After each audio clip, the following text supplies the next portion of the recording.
বিশ্বের অন্যতম শক্তিধর দেশ যুক্তরাষ্ট্র, যেখানে পারমাণবিক গবেষণা ও প্রতিরক্ষা খাত অত্যন্ত সুরক্ষিত। কিন্তু সাম্প্রতিক সময়ে কিছু পারমাণবিক বিজ্ঞানী ও সংশ্লিষ্ট গবেষকদের অস্বাভাবিক মৃত্যু নিয়ে অনলাইনে নানা আলোচনা ছড়িয়েছে। কোথাও বলা হচ্ছে রহস্যজনক দুর্ঘটনা, কোথাও আবার আত্মহত্যা। এতে স্বাভাবিকভাবে প্রশ্ন উঠছে, এগুলো কি আলাদা আলাদা ঘটনা, নাকি এর পেছনে কোনো বড় কারণ আছে? বিস্তারিত ফারজানা মিথিলার প্রতিবেদনে। হলিউডের জনপ্রিয় movie the sum of all ফিয়ার্সে দেখা যায় পারমাণবিক প্রযুক্তি ও বিজ্ঞানীদের ঘিরে গোপন ষড়যন্ত্র এবং হঠাৎ করে পরিস্থিতির নিয়ন্ত্রণের বাইরে চলে যাওয়ার দৃশ্য। সেখানে গবেষণা, গোয়েন্দা তৎপরতা আর অজানা হুমকি একসাথে মিলিয়ে এমন এক থ্রিলিং স্টোরি তৈরি করা হয় যা আজও বহু ভক্তের মনে গেঁথে আছে। সম্প্রতি যুক্তরাষ্ট্রে কিছু পারমাণবিক সংশ্লিষ্ট ব্যক্তির অস্বাভাবিক মৃত্যুর খবর সামনে আসায় অনেকের মনে প্রশ্ন উঠছে, এটা কি শুধুই কাকতালীয় ঘটনা, নাকি সেই সিনেমার মতো কোনো নির্দিষ্ট গোষ্ঠীর দ্বারা পরিচালিত কার্যক্রম? যদিও এই ধারণার বাস্তবতার কোনো সরাসরি প্রমাণ নেই, তবুও কিছু জিনিস মিল থাকায় পুরো বিষয়টাকে সাধারণ মানুষের কাছে আরো রহস্যময় করে তুলছে। প্রথমে একটি বিষয় পরিষ্কার করা জরুরি, এমন কোনো নিশ্চিত প্রমাণ নেই যে যুক্তরাষ্ট্রে ধারাবাহিকভাবে পারমাণবিক বিজ্ঞানীদের টার্গেট করে হত্যা করা হচ্ছে। তবে কিছু বিচ্ছিন্ন ঘটনার কারণে সন্দেহ তৈরি হয়েছে, যেগুলো নিয়ে আলোচনা হচ্ছে। যুক্তরাষ্ট্রে পারমাণবিক গবেষণার বড় কেন্দ্রগুলোর একটি হলো লস আলামোস ন্যাশনাল ল্যাবরেটরি। এছাড়া লরেন্স লিভারমোর ন্যাশনাল ল্যাবরেটরি এবং সান্দিয়া ন্যাশনাল ল্যাবরেটরিজ, এ ধরনের প্রতিষ্ঠানগুলোতে হাজার হাজার বিজ্ঞানী কাজ করেন। এই গবেষণাগুলো অত্যন্ত সংবেদনশীল, পারমাণবিক অস্ত্রের নিরাপত্তা, এনার্জি প্রযুক্তি এবং জাতীয় প্রতিরক্ষা সবকিছু এর সঙ্গে জড়িত। তাই এখানে কাজ করা ব্যক্তিরা অনেক সময় হাই রিস্ক প্রোফাইল হিসেবে বিবেচিত হন।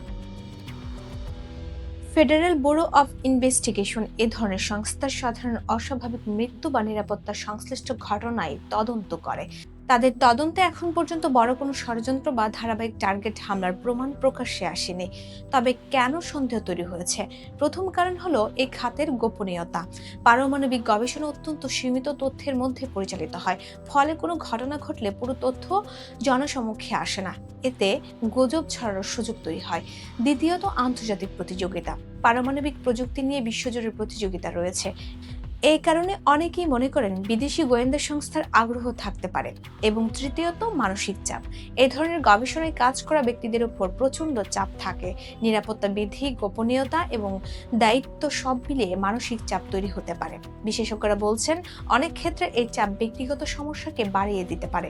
বিশ্ব নিরাপত্তা নিয়ে বিশ্লেষণ করে ওয়ার্ল্ড ইকোনমিক ফোরাম। তাদের মতে, উচ্চ নিরাপত্তা খাতে কাজ করা ব্যক্তিদের ক্ষেত্রে স্ট্রেস ফ্যাক্টর একটি গুরুত্বপূর্ণ বিষয়, যা কখনো কখনো অপ্রত্যাশিত ঘটনার দিকে নিয়ে যেতে পারে।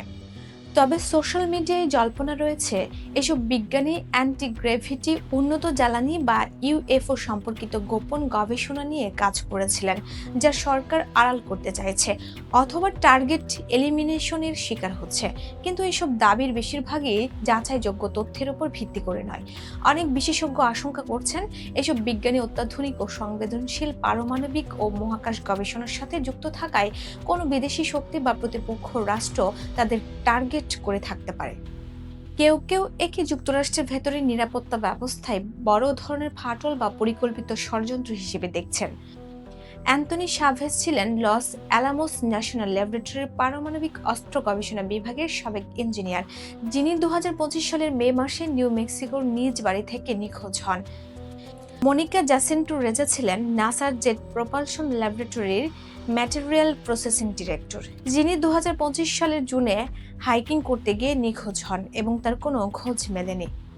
স্টিভেন গার্সিয়া ছিলেন Kansas city national security campus, যেখানে 80% অপারমাণবিক উপাদান তৈরি হয়, সেখানে হাই লেভেল ক্লিয়ারেন্স থাকা কন্ট্রাক্টর, যিনি আগস্টের 2025-এ নিখোঁজ হন।